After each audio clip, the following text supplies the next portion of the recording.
Hello, welcome. We got another episode of TalkingTaylor.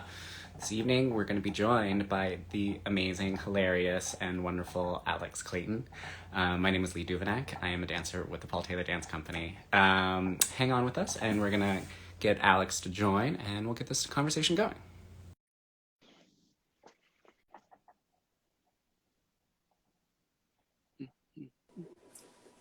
Hi. Hello, who's funny?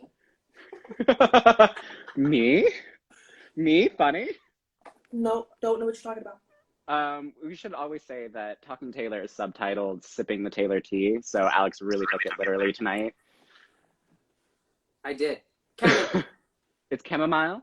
Chamomile, because I don't need any more energy.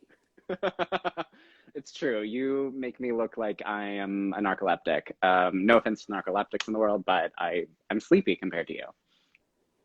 It's okay. I'll wake you up. You normally do. Don't I? I should say that Alex and I were hired at the same time. So Alex has been, I don't know, would you call us like litter mates? Is that a demeaning term for us? I don't think so. Well, the truth is that you have been a part of the organization for a long time. We got into the main company at the same time, yes. But I was like your teeny tiny little litter mate. It was both of us walking in like a little bit scared to like this big room of adult people and us just being like, hello, hi. I'll have all the notes, please. So I thought I'd start this conversation out by pointing out that you and Paul have a lot in common. Yeah, we do. Isn't that weird? I was thinking to myself, I was like, okay, so they both grew up in the South because you're from Kentucky. Paul grew up in Virginia. You both had very strong moms, I would say, because Paul's mom was like a working woman in a time when that was really rare. She ran a boarding house, and your mom was a judge Clayton, as I like to call her. But the big one I was thinking, oh, you share a birthday. That's a big one. I was going to say that you both were artists first before you came to dance later in life. So talk to us about what got you started as a visual artist and how that segued into becoming a dancer. Yeah, so I did visual arts all through high school and through middle school and high school. And then I saw the Ailey company perform between my junior and senior year. I still loved art, but I wanted to pursue dance. And so ever since, it's sort of been like this back and forth teetering between, making sure that I, work hard and diligently in dance. And then if I have time, which I've had time recently, thanks to COVID, to work on some additional visual arts. But it's all about staying fueled and artistic and creative and trying to express that, and at sometimes it's, dance is definitely the thing that it calls, and I can see how both dance and art have made an impact on each other. Mm-hmm. I've seen how my visual art has impacted from my dance. A lot of my artwork feels much more fluid now. And art impacting dance, I feel like I see the big picture. I feel like I understand the when you see an art piece, you see all of its entirety in one moment. And I, in dance now, can visualize that. So it's a fascinating. But I was going to ask, like, is the inverse true? Like, do you, starting as a visual artist, like, and watching Paul's work, do you see how he was a visual artist first in that sort of way, rather than, say, like another choreographer is? Interesting question. When I look at his work and I see the level of complexities that each piece has, as a visual artist, I will come up with some concepts and I'm like, wow, where did this come from? Like, this seems left field. This seems like a totally different universe. And despite, Paul having, a lexicon that he uses, right, when he choreographs, you know, I look at his pieces and I'm like, wow, visually, this is totally different. Mm. Mm. And this feels like a totally different world. And I would say, as a visual artist, when you create a piece and then you create another piece, or you're working on multiple art pieces, the goal, you know, usually is to create something different, even if even if there are things that are similar. The techniques are similar, but, you know, the world can be totally different. And I see that most profoundly in Paul's work. Yeah. And that's what, you know, draws me to him, literally. Yeah. That bump. I was I always have to show something from the archive. I pulled this out because I thought you would find it interesting, and I'm a little bit unsure of its origin, but these are some, like, hold this up for the camera. They're like little sketchings that I think Paul drew. And you can see that they have Ooh, nice. numbers. The whole thing is like there's 10 of them, but they look exactly like what his notes are, but you can definitely see how he was very precise in, like, the angles of the body. And, like, I find that interesting that him as a visual artist is how he viewed dance making. So, and I often wonder, like, what came first? Did he draw out his ideas of what the shapes could be and then, like, make up the transitions in between, or did he make it on his body and then sketch it out? And maybe he went back and forth in his life, but I'm not sure.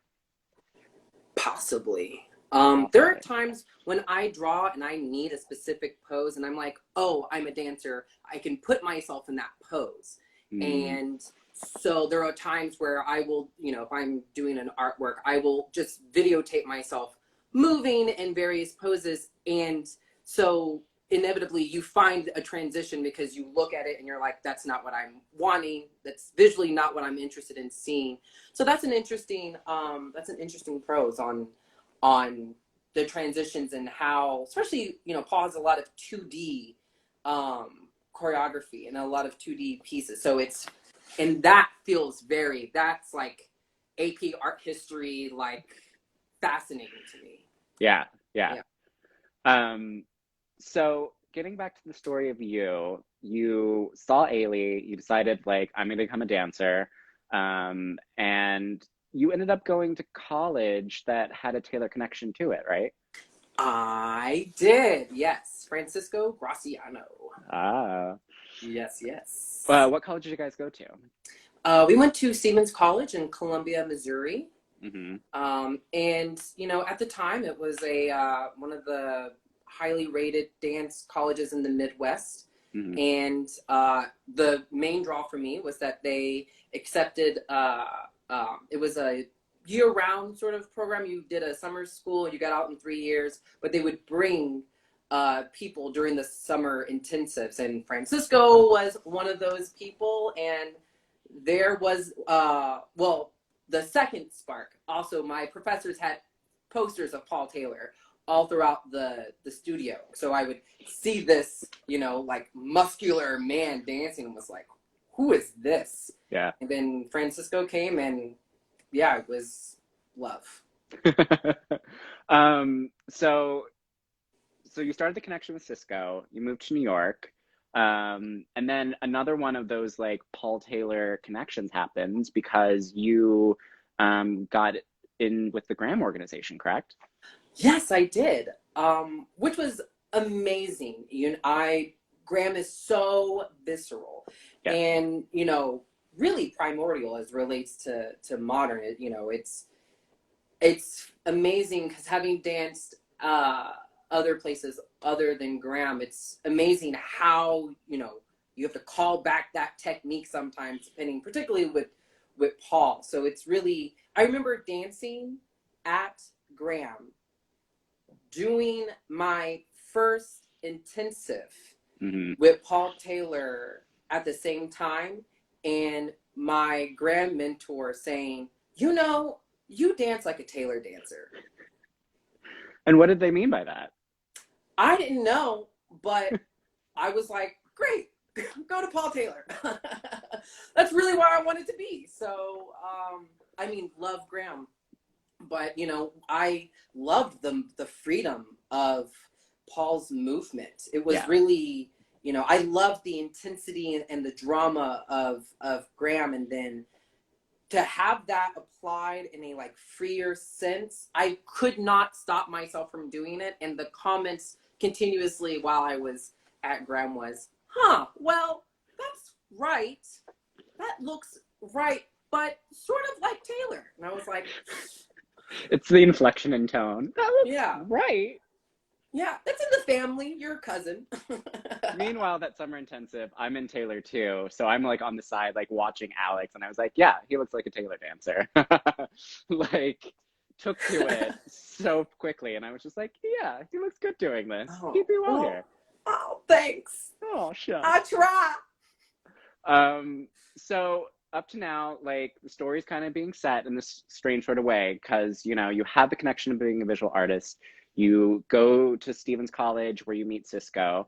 You're in Graham too, and then the last bit before we get to the audition story is a creative process that you were involved in with a commission. Because about the time that we were with the organization or starting to come into the organization, Paul Taylor Dance Company also started our Paul Taylor American Modern Dance Initiative. Yes. So Lila York was the commission that I was a part of.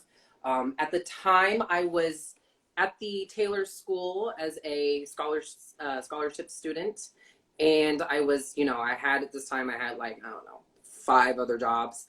And I was at the hot table at Whole Foods when I received a call saying, oh, we're having, a choreographer come in, and she doesn't have a rehearsal assistant, so would you be available? It probably will be about 2 months long. I screamed, scared everybody at Whole Foods. Threw the hot meatballs across the room. Just throwing macaroni everywhere. And was like, yes, okay, great. Yeah, no problem. I mean, I was so hungry to be a part of the organization and for the macaroni and cheese and to join and to be a part of the organization in any way that I could. And yeah. I got in and was so scared that, would I live up to these expectations? Here are these amazing godlike athletes, and I have to tell them what to do. Like, how is that going to work out? And then I want to join them later on. Like, I'm going to yell at them and say, great, can I have a job? But it was an amazing experience. Yeah. Everyone is so nice. Everyone was so nice. I know. It is amazing to come in and feel like the support of all these people, especially when like now being on the flip side of it. I don't know if you feel this as much as I do, but like all of a sudden you kind of like blink one day and you're a senior member and you kind of are like, you're like watching the people that are like that were where you were, and you're like so rooting for them. You're like wanting, like, I've never yelled at a girl like this. I'm rooting for you. Like, we're all like wanting them to do so well. So I'm sure that was what they were feeling as you were coming to the room, is like, oh yeah, he's really good, and like we need to like make this work. It is. You have never said a truer statement. It is, you blink and then all of a sudden I'm like, where am I? I'm so high up. What's happening? It's the Wonka Vader effect. You just go shoot. It is. But the beautiful part about Paul Taylor, and even, touching back on Paul's diverse background, is that he accepts all people with diverse backgrounds. And so you see people come in and you see people having these like really special traits, and you're like, whoa, where did that come in? Like, you belong here. You are such a special anomaly. And Paul was great at finding those people, and this atmosphere really just sort of perpetuates that. And Michael Novak is very interested in that, because he was also a special person chosen. And so it is then amazing to then cheer and root for people, because that you're cheering for some really talented peeps. Yeah. Well, I mean, I think the example of you and I getting the job on the same day is the perfect example of, very opposite, very, like he could not have chosen 2 more different people for this you know, for that job. It was a good day though. It was a great day. You It was a know, great day. you were called first. And then I was like, well, I'm just happy to be here. I'm just happy to be amongst you all. It's beautiful. And he well, actually it's more like this because I'm literally the shortest person. Right. So he like comes up and he's like, "You're short." And I'm like, "I am." He's like, okay. And then here, right? I was like, "Oh wow, I was expecting the opposite actually." But yeah, no, we are, but everybody at Paul Taylor, everyone is Oh just yeah. uniquely their own person. Like Right. there's not two of anything here. Yeah, yeah. I think Paul was very cognizant of that. Like he was like, I need to, as I'm looking out, what don't I have in this group, and like what am I needing? So, Mm-hmm. and I think at that audition in particular, like having watched it for a while, and thought about it, like you were such a wonderful replacement for Francisco, because Cisco was that kind of fire, go for it, kind of go for broke, backstage, and he, like his size belied the fact that like he could just, totally whip it out and be larger than anybody else on stage. A common theme that's come up when we talk to like Madeline and Jada and Lisa, but I think that like male energy, like to watch him do Larry Kegwin's Rush Hour, like when he's fighting with like Parisa, or see him Yes. do Syzygy. Like there were so many roles that I was just like, oh my gosh, Cisco like completely like drew my eye in this.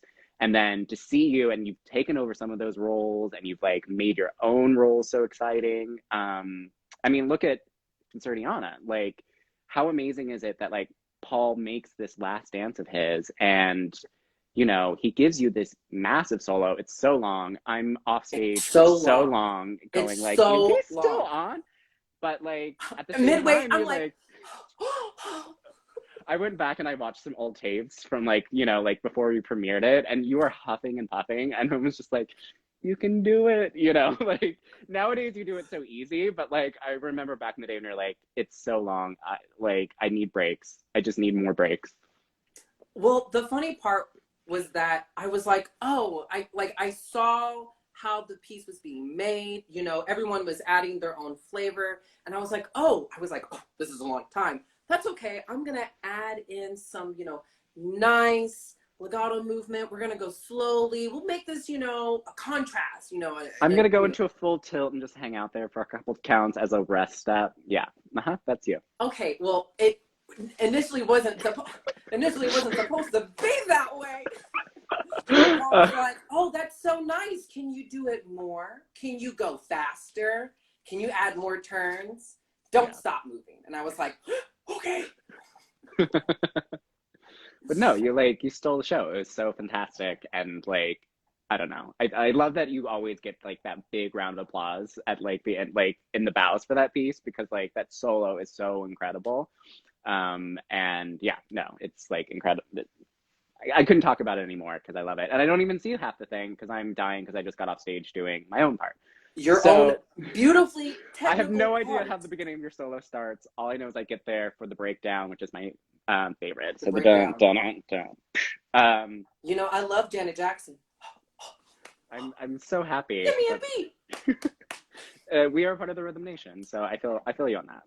Yes, we are. I want to sound off real fast and remind everybody that we're going to be doing a Q&A in like 2 minutes. So if you have any questions for Alex and I, please feel free to like comment or use the question button at the bottom. It's right next to the comment box. Write questions. We would love to answer them and chat with you. Find out about Alex. He's a fascinating person. Oh, I'm all right. I'm fine. I'm fine. Don't talk me out too much. I'm cool. Don't hype me up. So we have no time to talk about all the things that I want to talk about, but what have been some of the parts that you've like recently gone into that like you are working on and like loving doing so far? Ooh. Well, Syzygy was one of the first pieces I went into. Yes. And it's so weird now saying that like I've been in multiple parts in this dance, but now I've been in 3 different parts in this dance. And, you know, it's different when you go in and you do one role in a dance, right? Like it's a very singular world that you're in. And it's a beautiful world, right? And then the minute you start learning multiple roles in a piece, the piece all of a sudden becomes much wider. Because you develop this whole story, at least with myself, I developed this whole story with this character. And then I was moved into Francisco's part in Syzygy, and that became a totally different universe that I was in. And then I was moved again to Rob Kleinendorf's part, and all of a sudden it's like you have to have this macro view. And you do have this macro view because you've had these different experiences that you are also remembering as you're dancing. And it's wonderful to say, like, to somebody who is newer in the piece, like, hey, trust me, I understand what you're feeling, what you're going through, 1. Right. And 2, like, having done this before, like, we're all here to help each other. So, you know, you can lean on us because we've done this multiple times. And so it feels both really like caretaking-ish in a very positive way, right? Like I feel more responsible for the piece now. And also just being able to tap into these different people who have also done it, right? Like seeing Rob do it and seeing, you know, other iterations, you know, working with Joao on also the Cisco role, which is now done by John Harnage. You know, it's beautiful just to see how much of this, how much we share as a family. Yeah. And the fact that we can go talk to these past people and ask for their input. Yeah. Do you feel that connection of like lineage? Because like, you know, oftentimes when we're in Taylor, we're talking, the original 2 men of the company were Paul, who was the tall guy, and then there was another dancer, Dan Wagner, that was, you know, considered the short guy. And I think Paul had like a lot of love and admiration for stuff that like, I think he made up stuff that Dan could do that he was good at. Point in case is the squatting man in Oriole, which you've taken over magnificently. But like that part is so hard. Like you're literally just like in a deep lunge, and then all of a sudden you're like squatting in parallel, your butt's touching the ground, you popping back up. Like it's all like intricate little fast footwork into like big jumps from like a deep squat.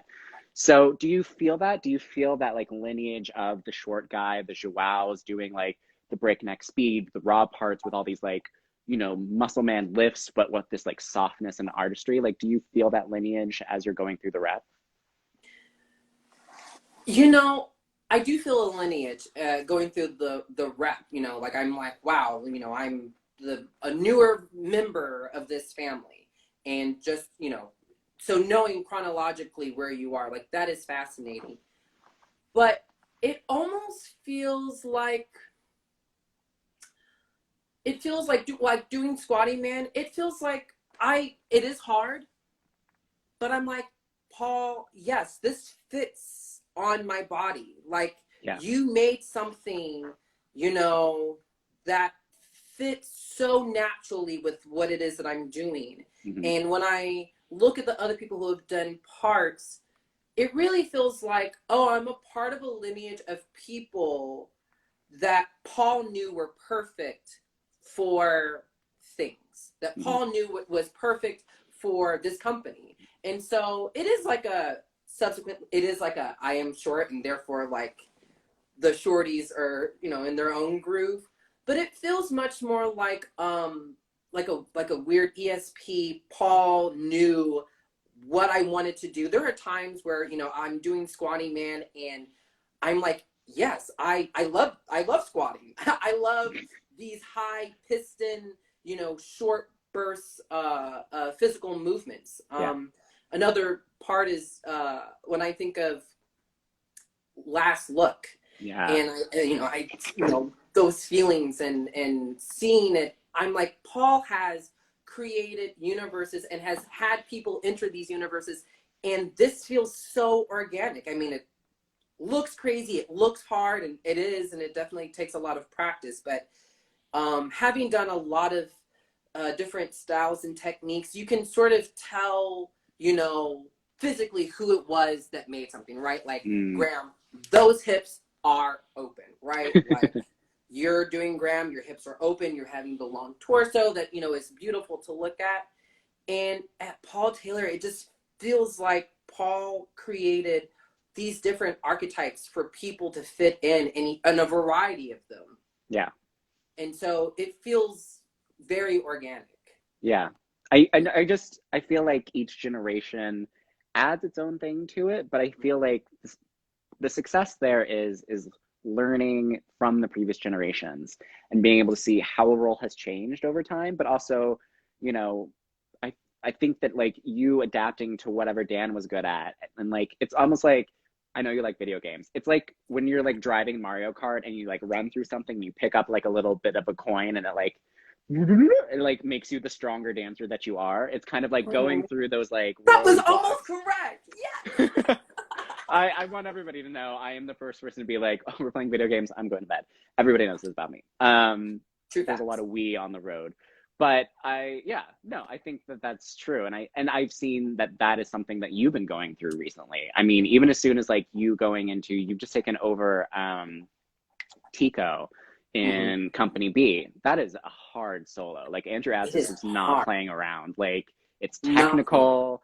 It's also like so like convoluted, and you're like breaking at the same point. Like it's an incredible solo, and I see that you're growing in it, even though like you have only done it like what we did it for a tour before we went into this craziness this year. I So know.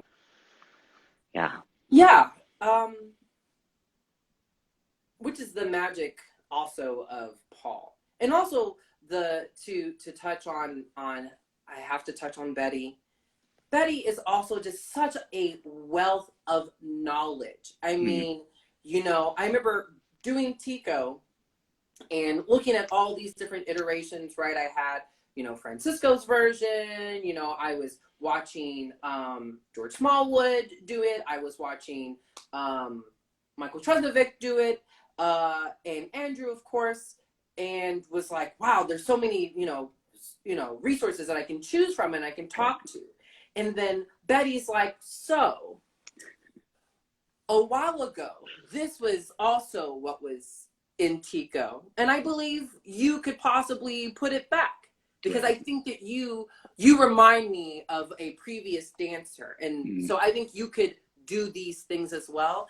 And she was right. And I applied them. And so it's just also wonderful to have somebody there with such a vast sense of knowledge and can find you and tap into you things that you didn't even know were possible and perhaps might have been lost to previous generations. Yeah. And I think that's Betty continuing what Paul would do for us if he was still around, because I Yes. know he loved to change things for the individual. So she's really Mm-hmm. just carrying on the legacy of saying like, I see you as an individual and I think that you can do something that's spectacular that like nobody else has been able to do. So let me challenge you for that way. And Lord knows that you have so much talent that like we haven't even seen yet. So what? But let's see. Oh, Austin, one of our FAB students, asked, "What is one of your favorite roles you have performed or missed performing?" One of my favorite roles. Yes.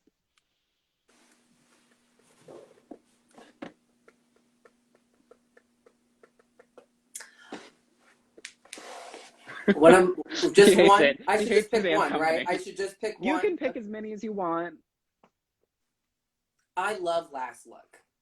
Oh, I you're so love good at it. Oh, the gosh. ferocity. Is that a word? It is now. It's Baroche. Feroce. I love the ferociousness of it. It's great. It is anything that you can sink your teeth in and lose yourself in. I mean, you can lose yourself in all of his works, Yeah. right? But that dark, twisted, angular, angsty, whatever. Especially now during COVID, where I feel like I'm actually going crazy. Yeah. Oh my God. Watching the men's trio with you, Rob Kleinendorf, and John Harnage, I was like, somebody is going to die because the stakes are very, very high and they're all moving very fast, very quickly around each other. I don't know how we didn't die. I mean, I don't you know can how. talk about like that part in Last Look is killer. And like Rob told you that because he had done it for a while before he like moved up to like a larger role. But Hmm. I mean, you're like straight out the gate the first thing the audience sees. Like The first thing you the were never audience, rested in that whole piece, I don't think.